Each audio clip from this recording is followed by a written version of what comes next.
आपने बाबर से भगवान राम, मर्यादा पुरुषोत्तम राम की जन्मस्थली को छीनने में 550 साल लगाए हैं। अगर आप समय रहते जल्दी जल्दी करेंगे तो जिन लोगों को बहुत शौक है, जिन्होंने किताबों में पढ़ा है कि ये राष्ट्र एक सोने की चिड़िया था,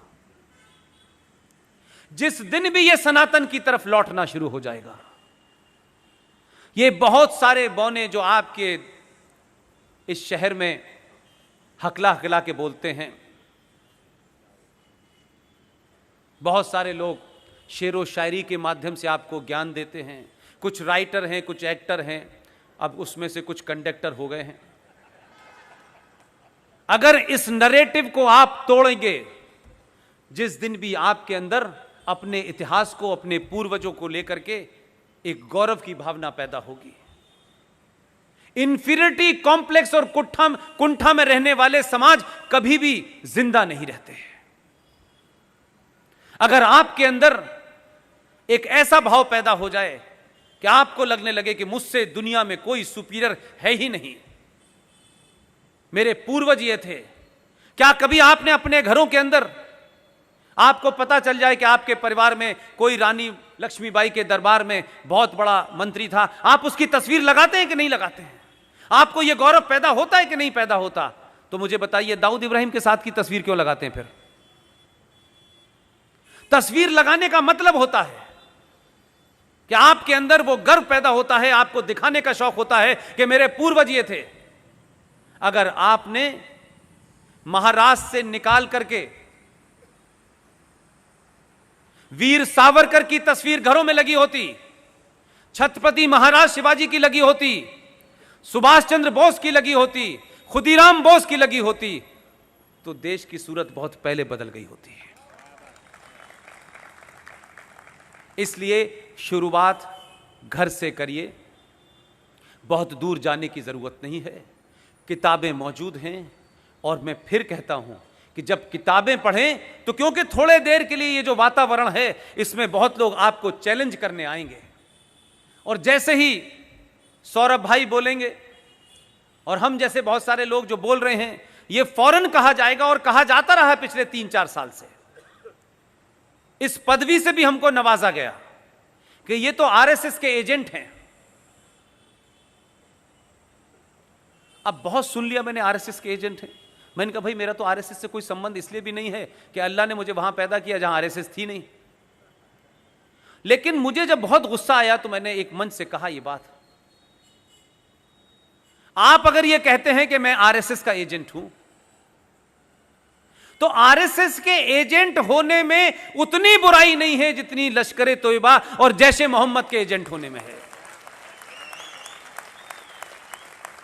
इसलिए कोई क्या कहता है और कोई क्या कहकर के आपको डरा देता है, इसकी चिंता मत कीजिए। और सारी किताबें आपके पास मौजूद हैं। मैं बार बार उन किताबों का जिक्र इसलिए करता हूं कि ये किताबें छुपाई गई, दबाई गई, बताई नहीं गई। आप सबके मन में जो बहुत सारे ऐसे लोग हैं जो बहुत कुछ पढ़ते हैं, उनके मन में एक सवाल होगा, ये मैं जानता हूं कि होगा, इसलिए मैं उसका जवाब देना चाहता हूं। मैंने अपनी स्पीच में शुरू में कहा, Maulana Abul Kalam Azad was the greatest fraud. आपको लगेगा कि जिन्ना के बाद वो तो महान थे क्योंकि उन्होंने तो जिन्ना की मुखालफत की थी। अगर मौलाना आजाद जैसे लोगों का कैरेक्टर, ये सेकुलर मुसलमानों का कैरेक्टर जो आज आप देख रहे हैं, पूरा बॉलीवुड क्या कर रहा है, राइटर क्या कर रहे हैं, प्रोड्यूसर क्या कर रहे हैं, वाइस चांसलर क्या कर रहे हैं, पूरे देश में एक आवाज नहीं उठ रही।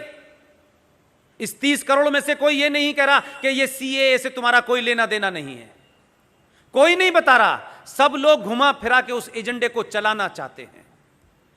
इसलिए मैंने कहा कि कुछ किताबों का अगर जिक्र होता, कुछ किताबों को बताया जाता, तो आपके सामने सच्चाई आ जाती, और कोई आपको यह काउंटर नहीं कर पाता कि ये राइट विंगर्स ने किताब छाप दी है, आप उनकी किताब से हवाला दे रहे हैं। मैं तो उनके घर में जो बैठे हुए हैं, जो नेहरू जी की कैबिनेट का हिस्सा थे, प्राइम मिनिस्टर ऑफिस में थे, जो इंदिरा गांधी की कैबिनेट का हिस्सा थे, मैंने तो उनकी किताब का रेफरेंस दिया है।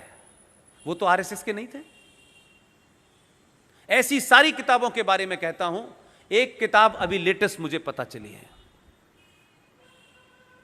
1917 में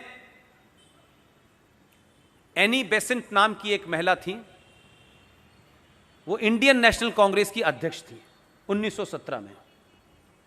1922 में उन्होंने एक किताब लिखी। वो किताब कैसे मिलेगी किसी ने सोचा नहीं, लेकिन अगर आप में,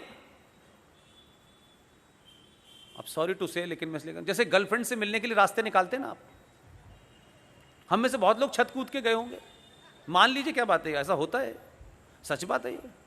जब आपको कुछ करना होता है तो आप कैसे रास्ते निकालते हैं, और आपको कुछ नहीं करना होता तो आप इतने बहाने बनाते हैं कि लगता है कि वो काम हो नहीं सकता। वो किताब रिसेंटली मुझे अभी मिली है। उस किताब का नाम है future politics of India, written by Annie Besant. वो अपनी किताब में क्या कहती हैं कि जिस जमाने होम रूल की बात हो रही थी, उस जमाने अंग्रेज